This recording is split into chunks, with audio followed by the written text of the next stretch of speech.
Beyond the newsroom, where untold story is revealed. Elimu enna bannankyukakyuka abaagala ekibiina ki National Unity Platform era abawagizi b'omubaka omukyala Honorable Shamim Malende owa Kampala banywanyi njagala okubasaba mumuteeke mu ssaala zammwe.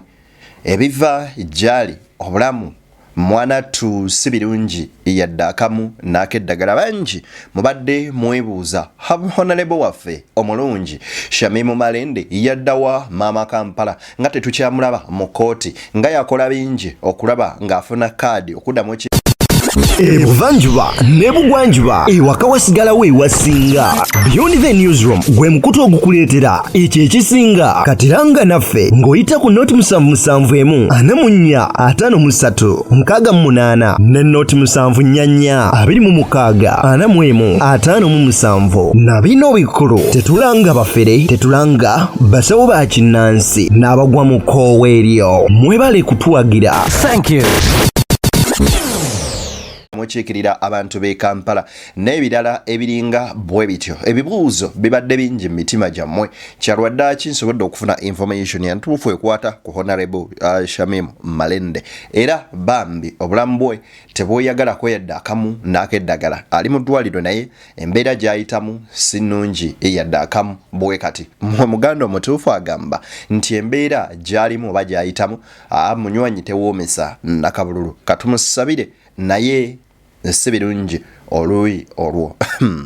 Abaali beeyita aba opposition ekyamazima amatuufu nti ng'omukulembeze w'ekibiina ki NUP bwe yagamba Robert Yagulanyi Ssentamu nti many are in opposition just for positions but they are not opposition inside their hearts. Nti bangi bali ku ludda oluvuganya gavumenti olw'ebifo wabula so si mitima gyabwe nti bali ku koozi yemu ey'enkyukakyuka. Norbert Mao ayogedde engeri gy'abadde abegamu opposition oba abo abayekera General Museveni nga bwatwala obubaka buterevu okumala akabanga kanji.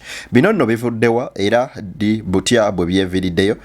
Njagala kukuwa video eno oteweerabire ku nsonga oba osobole okubanga bino ebintu byonna munywanyi obitegeera nga bwe biri oba nga bwe bigenda maaso n'okubeera nga ate bitambula. Norbert Mao lwaki yandibadde akola ekintu ekifaananyirizako ko bwe kiti. Jjukira nti minisita mulamba kati mu gavumenti yeno babeera bantu banjawulo abaguwane bw'oyitibwa bamwoyo gwa ggwanga. Ngudde wane eno ku information eri crucial ekibiina kya NUP badde bagezaako okulaba nga bajja Honorable nga bawaayo bail application ya Honorable Mwanga Kivumbi naye n'abagamba musooke mulindeeko okusaba bailo yange wabula mulwana okulaba ng'abaana bano bonna be bakwata musooke kuba mayina abato babate muddeko bonna bali ba campaign managers bange abaana bano batebwe then nange bwe banaaba bafulumye ate tuyiyengere tutya bwe nnyinza okufuluma ekkomera bambi abantu abalinga Mwanga Kivumbi ekyamazima matuufu balabika nga bo tebasangika.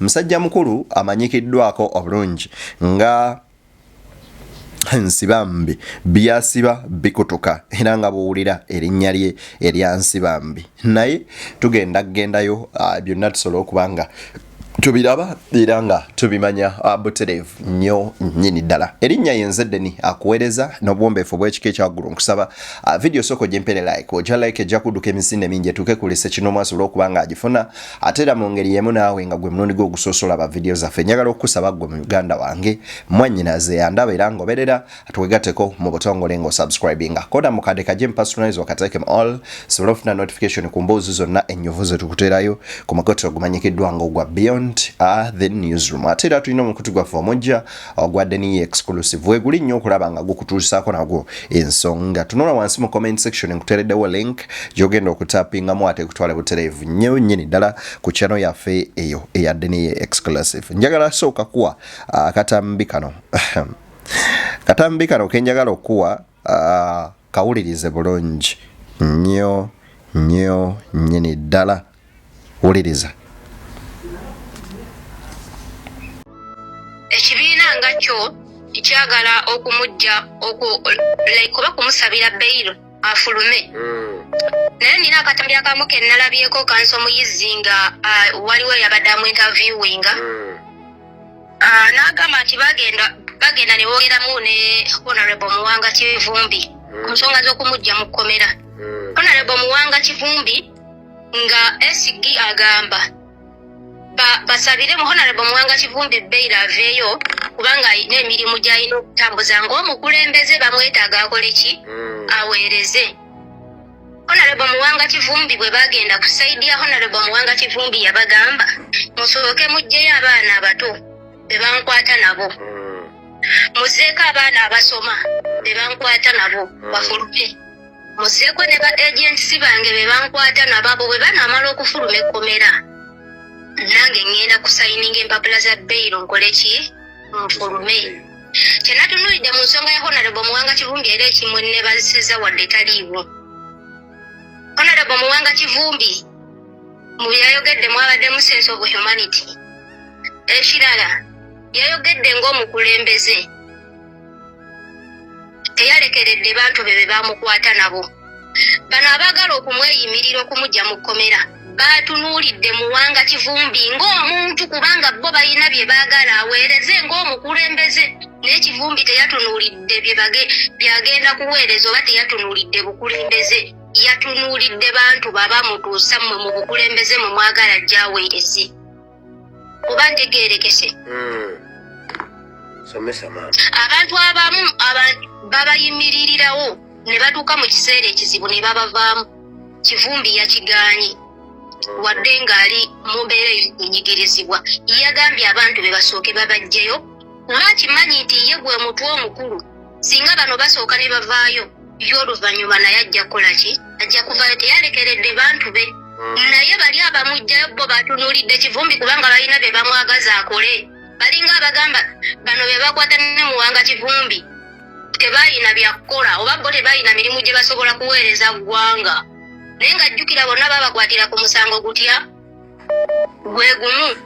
Bano ne bateekawo kali nti waliwo ne be bakwata nga tebannaba, be bakwata nga 14 13 ng'akalulu tekannaba. Kivumbi teyabitunuulidde kubanga abantu bangi abakwatibwa nga n'akalulu tekannabakwatibwa nga bakwatibwa ku lw'ababaka ba paalamenti abamu mu bitundu byabwe.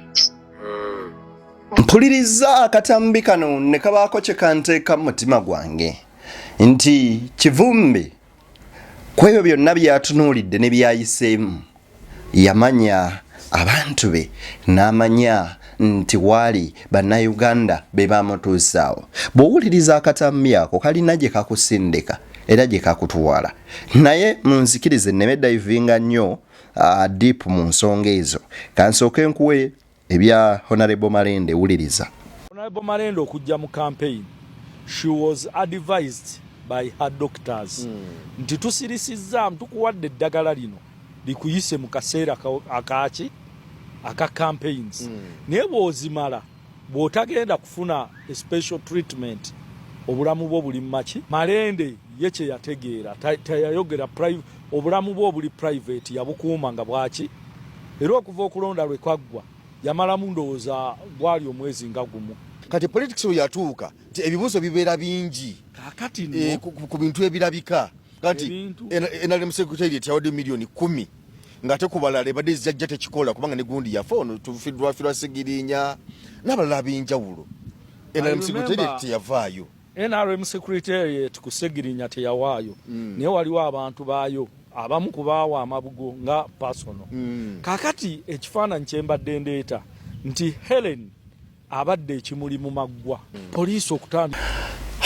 Kandeke akantu kaneena kakomaawo sofa.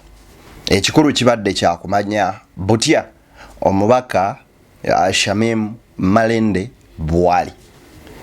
Tukitegedde nti baali bamuadvising era ne bamuwa kye tuyita temporary treatment nga yakumalawo kaseera buseera asobole okuba nga ayita mu period yali ya campaign addeyo afune a permanent treatment eri obulamu bwe. Ekyamazima amatuufu ffenna tuyinza okulaba obulamu bwa Honorable Shamim Malende bwe yagenda maaso n'okuba nga ayitamu obwali tebuwoomesa yadde nakabululu yadde n'akamu bwe buti. Tukusabira Honorable omulungi munnange ossuuke ate okomewo tusobole okwasaganya emirimu. Bino ebigambo byayogerwa musajja mukulu katunzike wano ne Nobert Mao. I used to get calls from Joseph Kony, the rebel leader.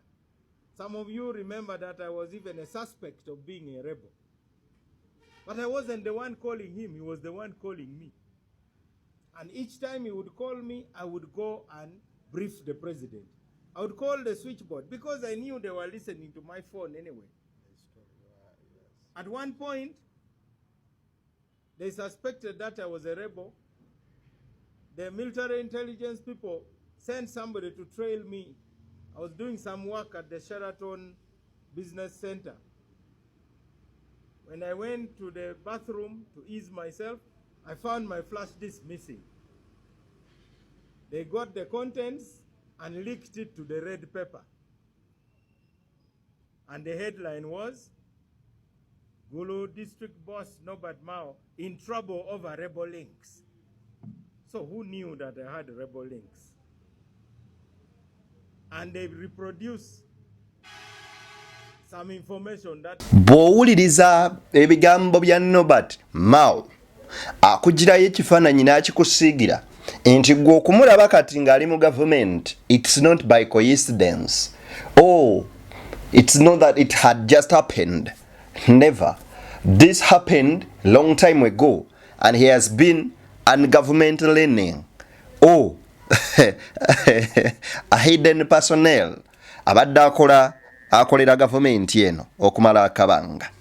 Akugambye nti Kony yamukubiranga wabula olwavanga ku ssimu Nobert Mao ng'agenda butereevu wa president.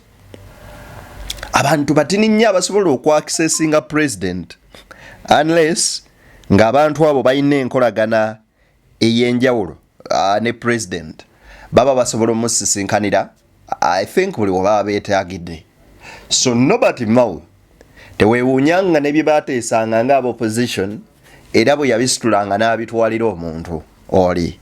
Definitely it means Nobert Mao has never been an opposition member, but he has been an underground work of somebody. Ekyo tukikiriziganyeeko oba tukigaane. Kyova olaba Robert Kyagulanyi Ssentamu yavaayo n'agamba nti teweesiganga muntu yenna, most especially those so-called opposition leaders and so on. Temubeesiganga yadde okubawa ebiseera byammwe, because he knew that the same people be bakolaganira ddala ne gavumenti eno eri mu buyinza. Nobert Mao yeewaddeko obujulizi. Abaana baafanga bwe bafiira e Kampala, era waliwo omuvubuka eyafa bamuyita Sebulime oba Sebulime ddala ani, naye waliwo abasirikale Banantaba bamukuba amasasi n'afa. Sebulime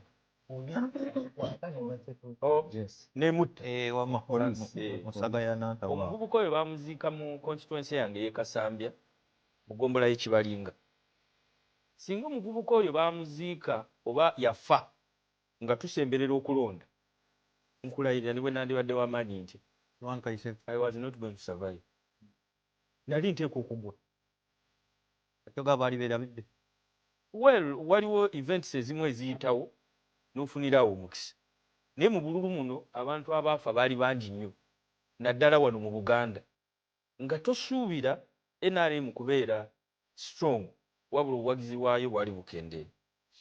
Era ne kino ekiwamba abantu tekiyinza kubeeza NRM y'amaanyi oba gavumenti okubeera ey'amaanyi. Gavumenti obuwagizi bwayo buba bukendeere. President Museveni gwe mmanyi tawagira extrajudicial systems ez'okutta abantu nga ebintu ng'ebyo nga tebawozeseddwa.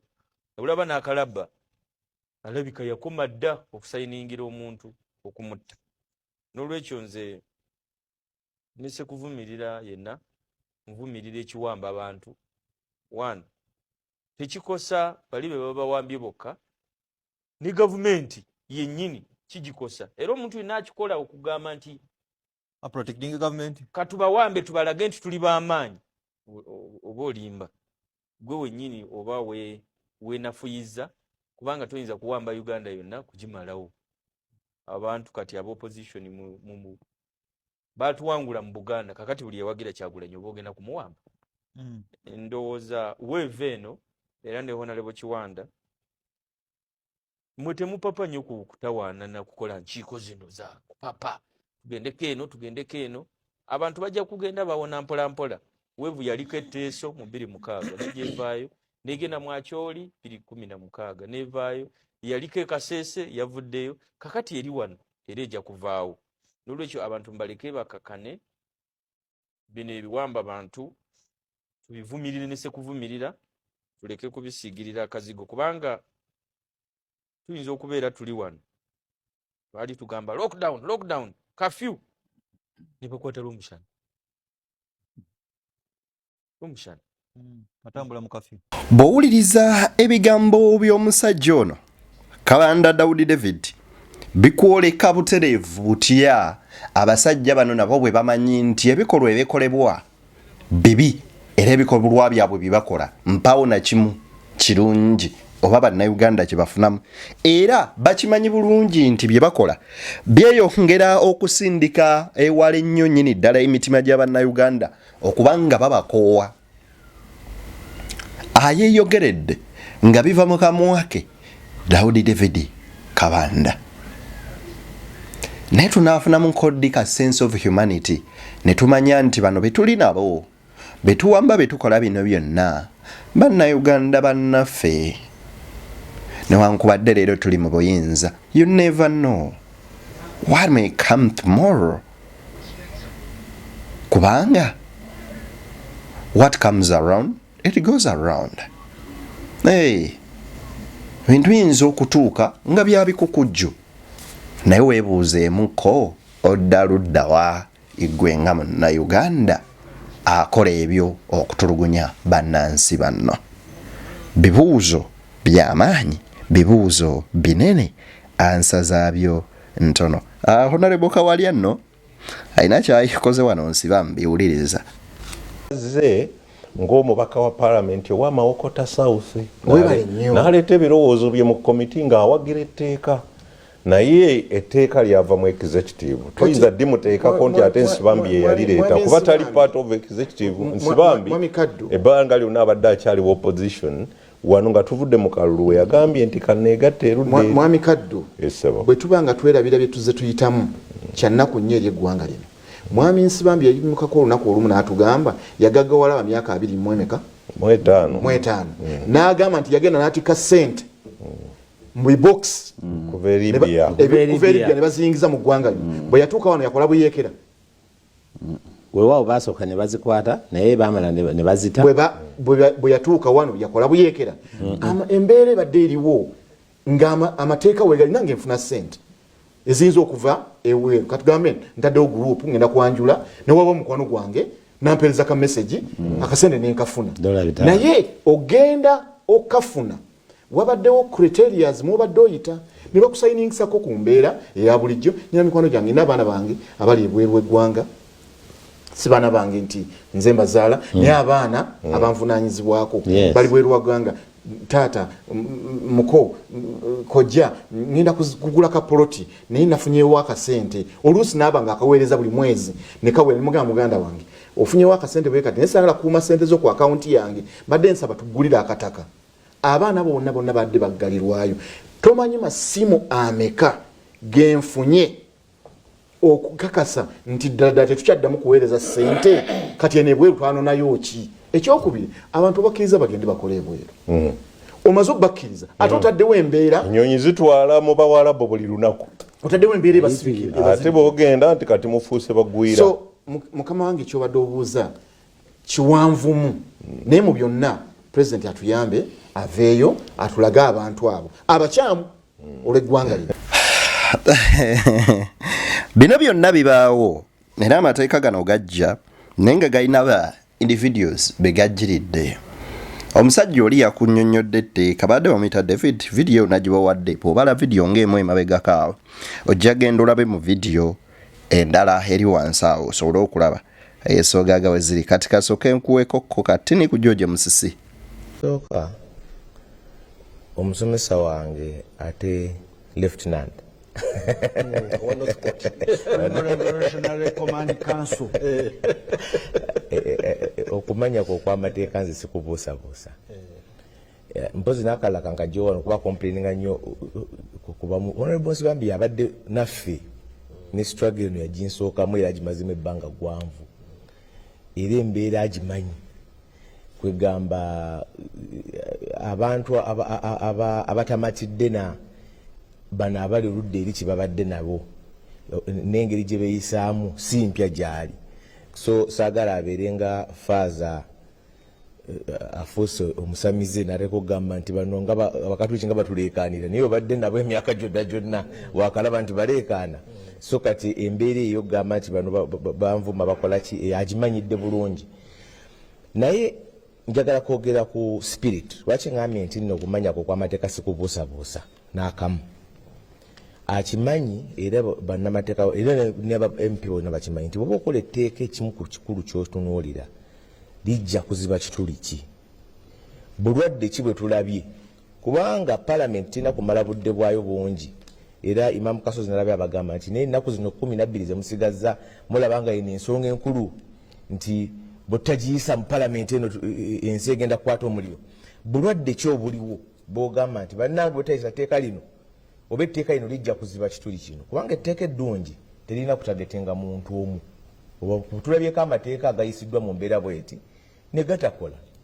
Bwe twava mu rights za Buganda 29 gavumenti yayise etteeka nga of course yali targetinga Buganda Kingdom ti abakulembeze ab'ennono bwe mwekola bwe muti bwe mwenyigira mu byobufuzi kwegamba ne bateekamu ebibonerezo nga ebiri mu lino. Era sirowooza nti baali balikozesezzaako n'olunaku n'olumu kubanga lyali wide nnyo nga ne bwaba omukulu w'olunyiriri okwesimbawo ku bwerosi bagamba yenyigidde mu byobufuzi. Kaakati kizibu ki kye tulina olwaleero bwe baleeta ebbago mu Parliament minisita w'ensonga z'omunda ne Ssaabawolereza wa gavumenti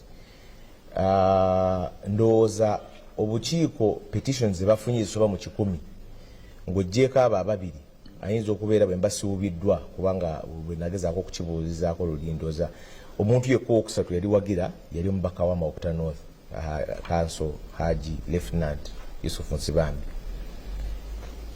Abantu bangi baali wakanya kumpi sector zonna eza society.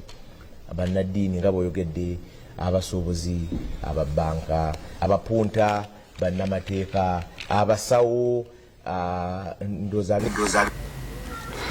Bw'owuliriza George Musisi engeri gy'akuttemu ensonga ya Nsibambi agikutte ekisajja kikulu nnyo era ng'akunnyonnyola etteeka lino n'ensonga lwaki wandirowoozezza nti Honorable Nsibambi yandivuddeyo okulaba ng'awolereza abantu be bamu abalinga bwe batyo.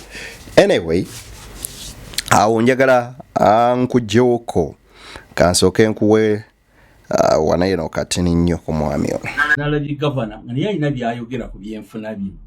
Naye ate yajja okugamba nti ensimbi z'alowooza nti zijja kujja mu ggwanga nga nsimbi za kibi. N'omulala asinziira ku layini eyo n'agamba nti nsikaako balansinga ziyingira na zifuluma naye ez'ekibi nedda. Nakyo nze ndowooza nti etteeka lino twongere kwetegereza bwetegereza nnyingo ku nnyingo. Mubiwulira. Obuzibu buli ku kiruwa. Ffe tetumala gajja muwawa. Gavumenti yaffe ejja kuwuliriza era ewuliriza. Wano mujjukira nakugamba wano luli ku tteeka ly'ebisiyaga. Nti ffe teryali lyaffe. Naye Honorable Basalirwa bwe yalireetera twawuliriza. Ne tugamba n'ekintu kino kirungi. Singa ne bannaffe ab'opposition buli kye tuleeta tebamala gakigoba kugamba bugambi nti gavumenti ekireese egenda tufunako obubonero. Bwe mubaamu anga akalungi nga tugamba kano kalungi kano tutereeze. Nakyo zirowooza tusobola okutereeza emu ku ebibalowooza ebitali birungi. Naye ng'ekisinga obulungi ndikyandibadde kirungi omuntu oyo yenna nza nsinga okwagalamu ng'oleeta ssente zo mu ggwanga lino ebigendererwa akabitegeerekeke bulungi n'ekkomo lyazo tumanye nti zikoma ku bino bw'oba olina ezisingawo era n'ensonga eri bweti naye tubali tufuna ensimbi z'ebibi by the way n'abamu ku balwanyisa gavumenti badde baziyisa obwo n'abopposition bakaba muzisibire ddala eza opposition bakaba opposition ate kati opposition bw'abaleeta ssente zeeho naye bonnamugga kugenda kulima lumonde we emawogola ani amugaana bamuwaddeho mirimu gya kibiina emirimu gye anti najja kunnyonnyola nti milioni zino zisukka mu bina nzireeta lwaki njagala kusiga okulanga nkola kino bwesiboka nkubuulira nze NUP bwesebo bwana Kalule mu Uganda abantu abasinga okufuna mu gavumenti eno mu bintu ebifaanana bwebito bali ku ludda otuvuganya lumu ndi kusomera wano list musajja mukulu mulindwa agamba nti beetaaga okutunula enkaliriza naddala nga bagoba ebbago lino erimanyikiddwa ng'erya Protection of Sovereignty Bill 2026 kubanga bayinza okulisuula mu kasero kumbe libadde n'ebinnonogo nfofoolo oba ebirungi biyitirivu nnyo nnyini ddala ebibadde bigenda okugasa eggwanga kw'oteeka okuba nga biriyamba kyesimanyi oba kyalowooza kyekituufu era ekyandibadde kigwanidde okuba nga kikolebwa. Erinnya yenze Deni ndi ku Beyond the Newsroom gwe mukotu munzikirize wano wennyini nneme kusukkawo ate nkomewo n'emboozi endala mpitirivu era ku saidi yemu eri ne hands ng'abawa banywanyi wano wennyini wembateredde oyo ayisa amazzi mu ttaka ne gatalumira abampeera ebyo bye musinga okubanga munjagaliza nze Deni.